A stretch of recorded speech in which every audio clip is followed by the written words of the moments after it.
Live from Washington, this is a news special, New Terror Threat.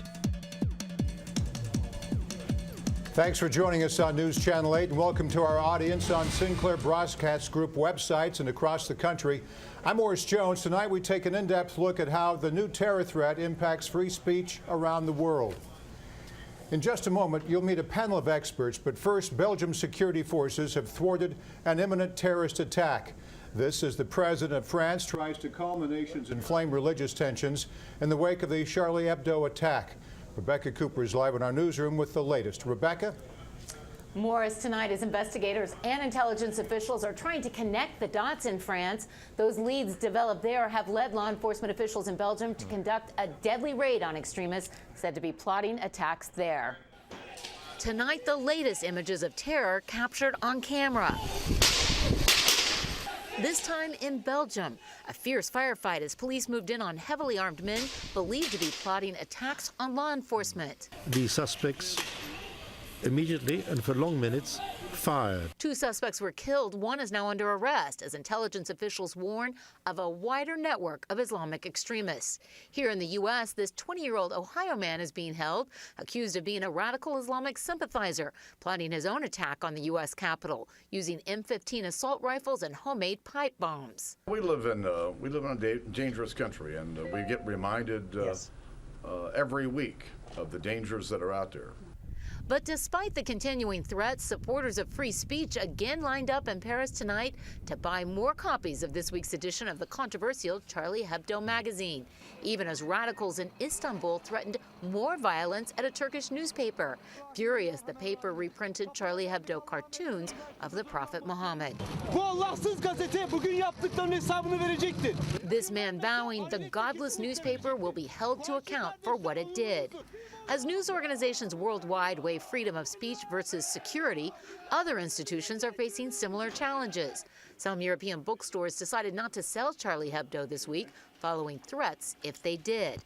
And here in the U.S., Duke University officials are canceling plans for Muslim students to issue their Friday call to prayer from Duke's Chapel Tower. Now, Morris, facing criticism from evangelical leaders and others, university officials at Duke say the students instead will pray from their normal basement location. Live in the newsroom, I'm Rebecca Cooper. Morris, back to you. All right, Rebecca, thank you. For reaction and analysis, let's turn to our guests on this news special, The New Terror Threat. Joining me, Gene Policinski, Chief Operating Officer of the Museum and Senior Vice President of the First Amendment Center. Mark Lagon, President of Freedom House, an independent watchdog organization that defends human rights and promotes democratic change.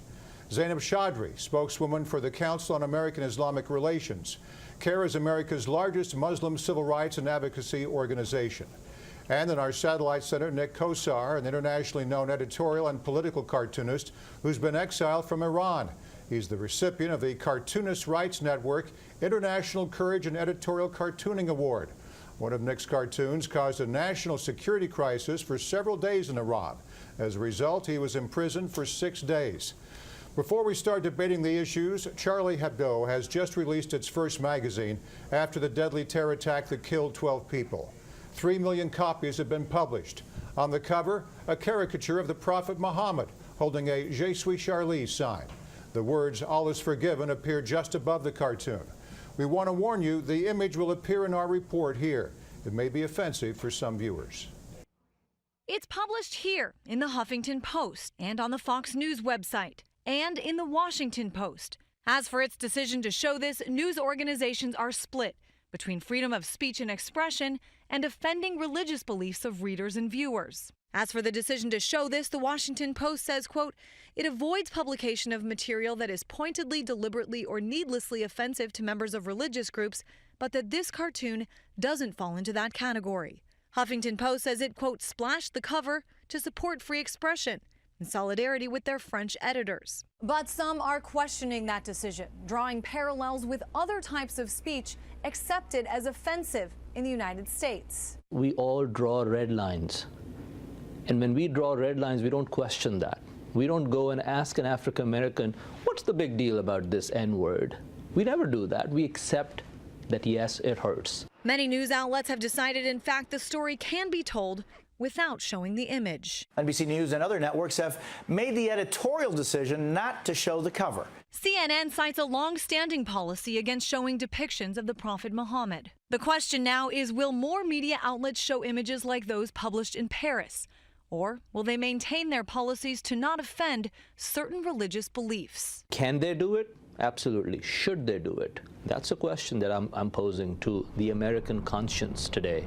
I'm Christine Frizzell, News Channel 8. In that report, we showed you a montage of media outlets which used the images from the Charlie Hebdo magazine cover. We presented the images only in context of media debate over coverage of this freedom of speech issue. We understand the sensitive nature of this story, but we believe it's important for everyone to understand the issue. Let's bring in our panel.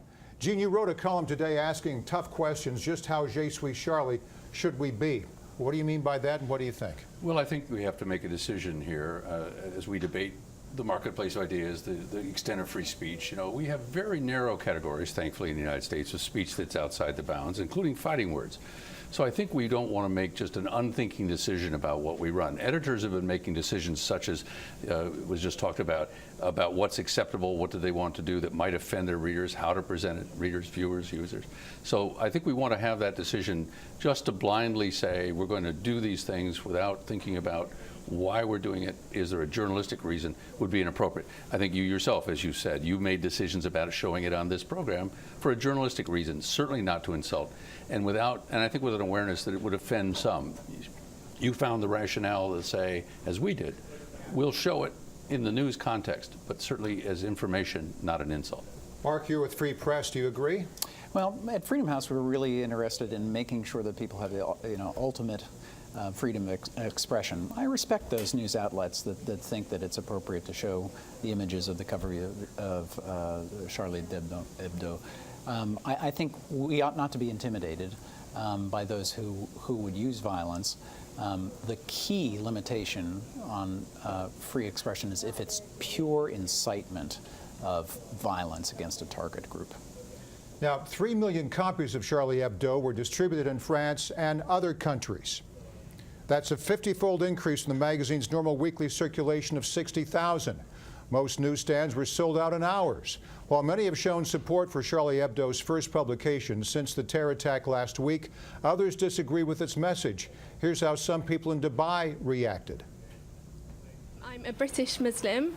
I condemn what happened in France, but I do think by putting such an image on the cover of a magazine is just pushing a controversial further than it has to go. Somehow it's creative, okay, but unfortunately it will never stop what is going on, because terrorists, they use any religion, not just Islam, as a very nice cover because they know that humans are tangible when it comes to belief. We are against the last issue for Charlie Hebdo. We are all against it because it's arising the anger of Muslims and it's making us more anger.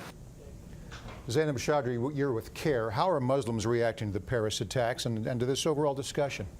The vast majority of Muslims that we've heard of, they're condemning the attacks very strongly. We've heard condemnations not only from Muslim organizations in France, but all across the world, here in the United States, all across Europe, who've strongly spoken out against the attack on Charlie Hebdo. We strongly support the right of any publication, including Charlie Hebdo, to communicate their views or their ideologies or what have you, and to publish whichever cover they like. At the same time, our organization believes that we also reserve the right to challenge the message that's being portrayed in those publications. Now, here's the problem, and I understand the sensitivity issues. You wouldn't be putting the N-word across newspapers and putting that out there. Civil rights activists would be up in arms, as would the rest of the world. You wouldn't be doing old civil rights caricature cartoons from the 1930s. The difference is that people from those religious backgrounds aren't going out and killing people. Even though it's a minority, it's still something that many people consider fascist examples of what the Muslim religion is becoming, hijacked by these fundamentalists. How do you respond to that? No, this is nothing we want to see, but people are being killed for this as opposed to other insults that we're making against other caricatures. That's a very important question. And remember, there's 1.5 billion, 1.6 billion Muslims in the world. So these individuals who are responding in this way violently by going out and killing journalists or cartoonists for publishing these kind of cartoons, they represent a very tiny fringe minority of the vast array of Muslims the diverse population of Muslims that is present throughout the world. Mark, Freedom Press should know about this, and I'm sure you do, that some colleges and universities are now thinking twice about putting forth certain teaching materials for fear of insulting some groups. At what point? Mistake. Yeah, I couldn't agree more. University. Yeah. That is a place for open inquiry. In fact, all of society needs to be a place for open inquiry, and we must not squelch discussion of things. People have the right to be crude. They have the right to be coarse.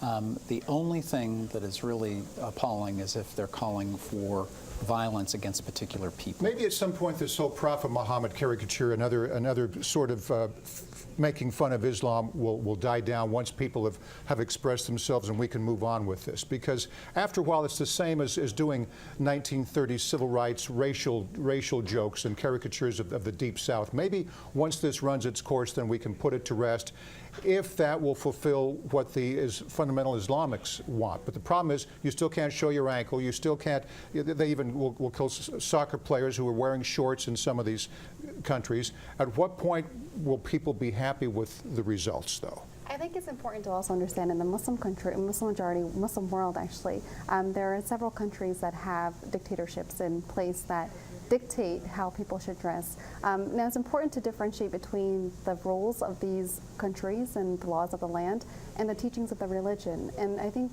one of the more important, broader debates that's important that we have is what exactly are the teachings of Islam, and how are the actions of the individuals who claim to follow this religion, how does that tie in with the religion itself? That's a very important point, that you know, a very large majority of Muslims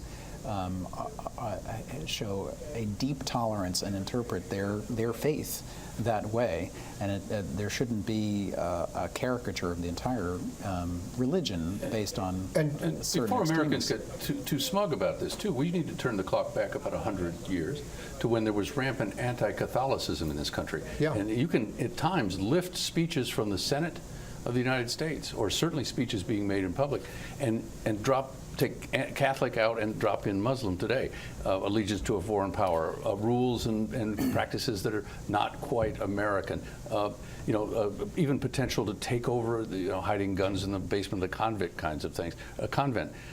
So, this streak shows up, and one of the hurdles for Muslims in America is being about 1 or 2% of the population, where Catholics today are close to, 25% of the population. So it's going to be harder to get that message out. Well, world leaders are speaking out. President Obama and British Prime Minister David Cameron are reacting to the Paris terror attack with one voice.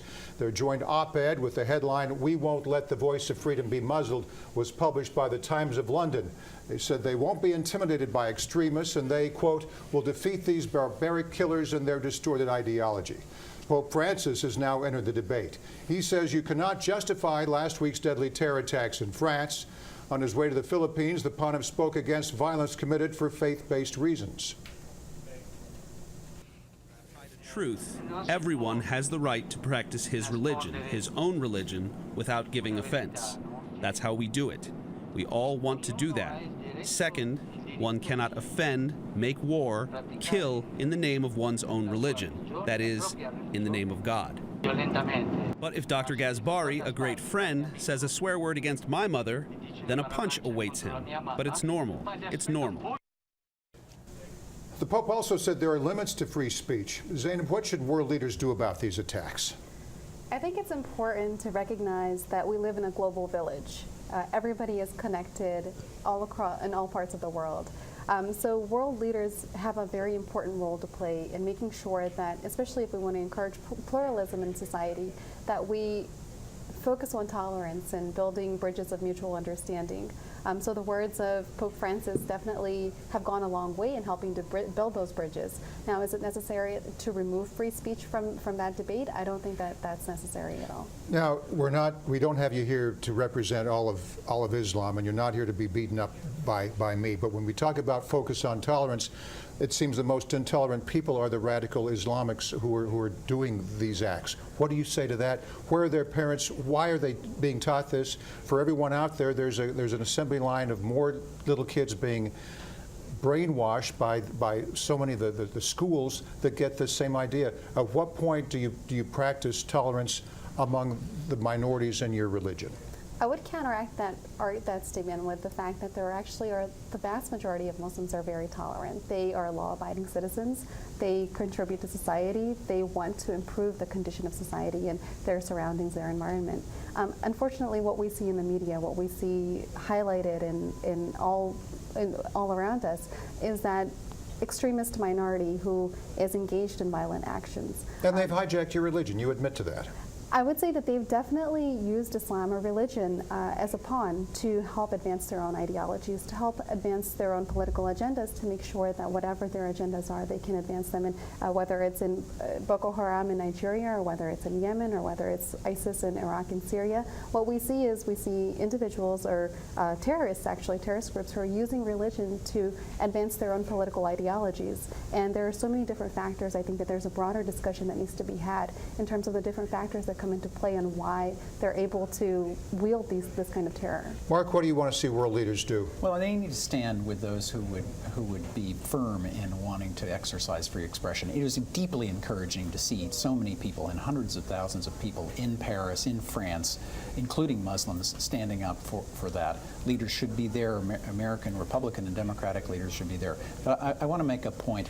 Freedom House, in its Freedom of the Press report in 2014, found that press freedom was at its lowest point in over a decade, and that only 14% of the world's population live with true press freedom. We should make sure that in fighting counterterrorism, we don't actually restrict freedom of speech. We don't pursue surveillance and targeted limitation on people's communication in the name of counterterrorism when the situation is bad in terms of free expression already. Is the White House ignoring the elephant in the room? People criticize the president for not talking about Islam the way that some people want to see him talk about it.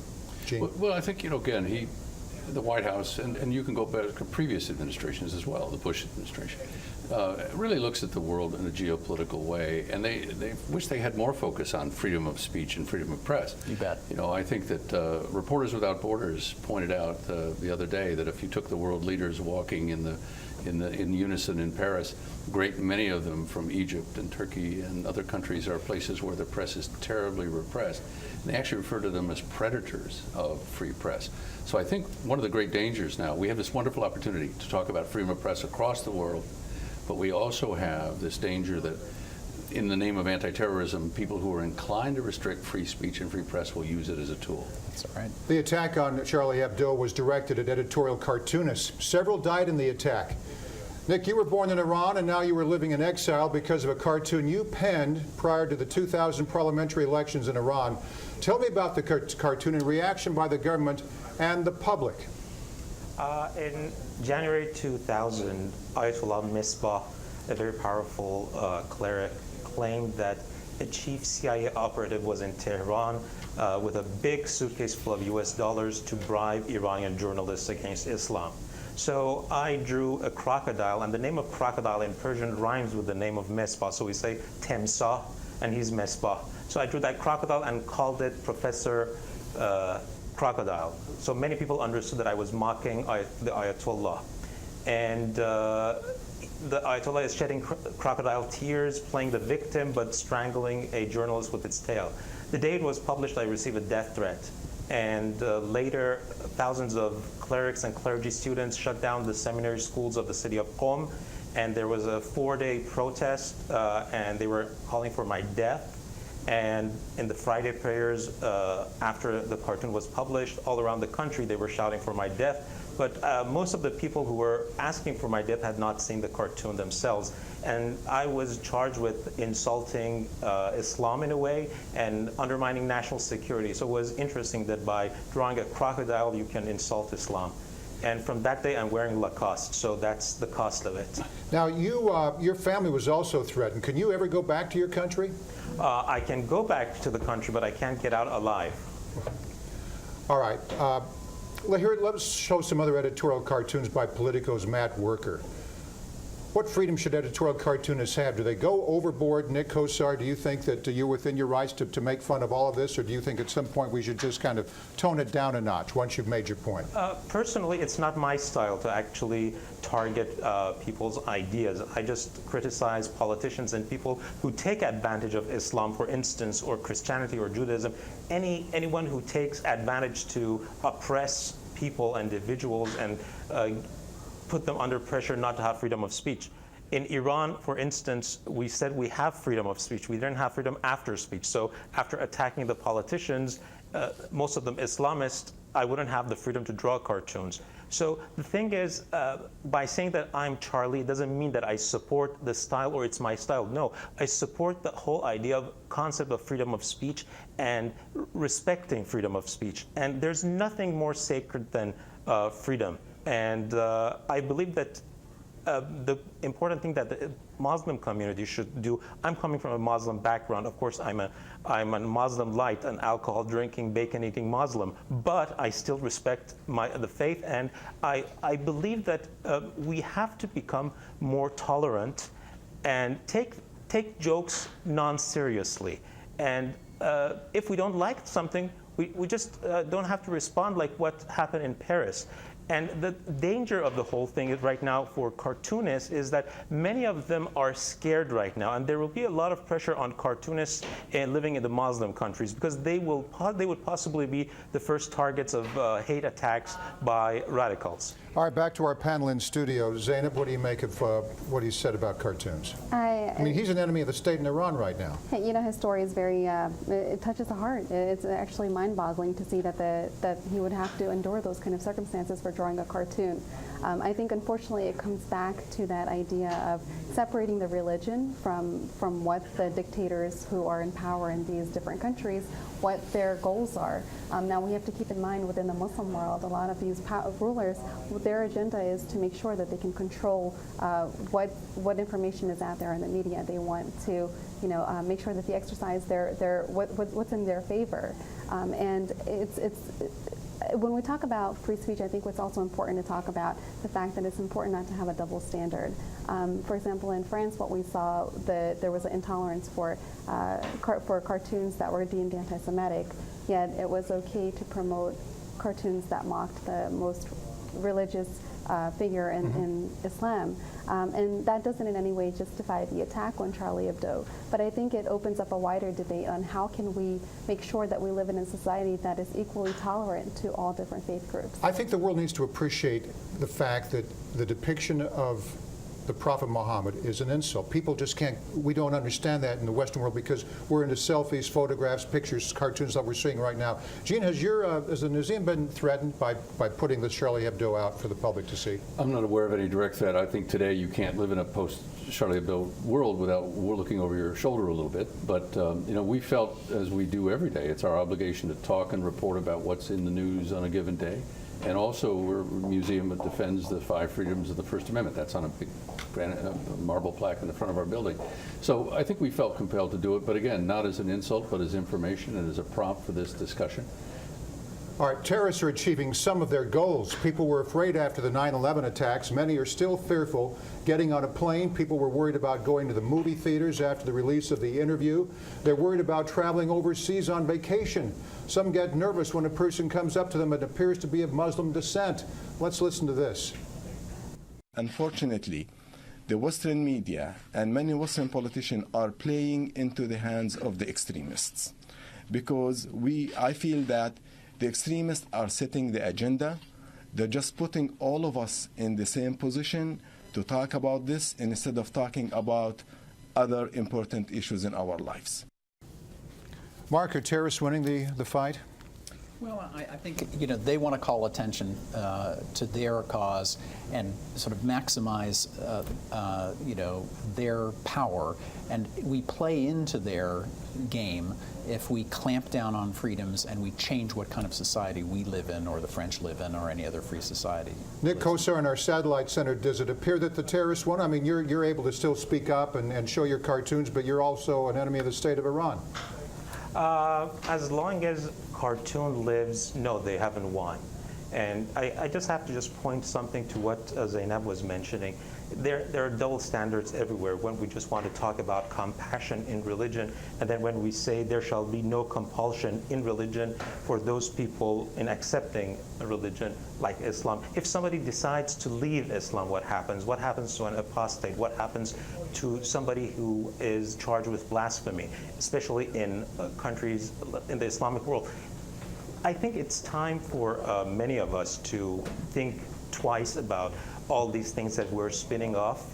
I believe that we have to think that as all religions evolve, Islam in its own core needs to also evolve in a way that when we talk about something related to the Muslim community, we're not scared after that. Zainab, you saw that the director of care, your organization, speaking just now. What else should we know to have a better dialogue with the Muslim world? I think it's really important to differentiate between the religion of Islam and the people who follow it. The religion itself is one thing, but the people who follow it, Muslims, are not perfect. And we have probably more than our fair share of individuals who are Muslim, who claim to be Muslim, but yet they commit evil actions. And so whenever we turn on the news and we see something about events, a terrorist act that's happened in Nigeria or in France, the terrorist attack on Bo'o and Charlie Hebdo, it's important to understand that the religion of Islam does not condone these kind of actions. If we look at the example of Prophet Muhammad, he was an individual who he had a woman throw trash at him. He was insulted daily in his life. It was the first 13 years of his life. And he was the type of person who responded to that with patience. He never attacked anybody for attacking him. And this is not the example that the religion of Islam sets forward for people to respond to in this way. The fact that people are attacking a cartoon magazine because they disagree with their publication, it's absolutely not anything that's condoned in the religion of Islam. It's good to get your insight, all of you, this evening. Thank you. And that's the latest tonight from Washington. It's good to have you with us. Join us for a special national town hall about race relations in America. It's coming up Monday at 7 o'clock. We'll be joined by Dr. Ben Carson and the lawyer for Michael Brown's family, Benjamin Crump, among other social and political leaders. We'll look at where America stands when it comes to race and how we can move beyond our differences in the future. That's at 7 o'clock right here on News Channel 8 and on Sinclair Broadcast Group stations around the country. Until then, I'm Morris Jones. Thanks for being with us, and good night.